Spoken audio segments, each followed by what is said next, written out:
હાય નમસ્કાર મિત્રો, હું છું પરેશ અને અત્યારે હું છું ગોમતી નદી કાંઠે.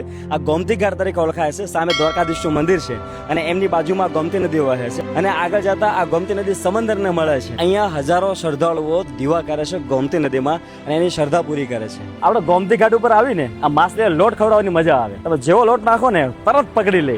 આ લોટ નાખી તો બે કામ થાય. એક તો માછલીનો ખોરાક મળે અને આ જે લોટ વેચે એને રોજગારી મળે. ગોમતી ઘાટથી હાલતા હાલતા અહીંયા આવ્યો ને ત્યાં આ નજારો જોવા મળ્યો. આ તોફાની સમંદર, આ હવા, આ પવન, આમ ઊંચા ઊંચા મોજા, આ જોવાની મજા છે. અમારા ગોમતી ઘાટમાં આપણા કાકા ખોવાઈ ગયા, માન જેડ્યા અને એક વખત ગોમતી ઘાટમાં આપણા કાકાને આખા પલાળી દીધા. એટલે આખા મને ડ્રાઈવર સાહેબ ને બે ને પલાળી દીધા. આ પલખણો પલ્લી ગયો એટલે આખો ખારો થઈ ગયો. આજનો આ નજારો તો એવો છે કે એમ થાય બસ આઈને રોકાઈ જાય. ત્યાં રોકાવાની ચા કર, મારે ઘરે છોકરા વાટ જોવે છે. છોકરા હારે છે, કોઈ વાત જોતું નથી, હાવ ખોટા છે. તો ઢાંઢો ખાણ ઓગાળે ને એમ દોડો ઓગાળે આપણા કાકા.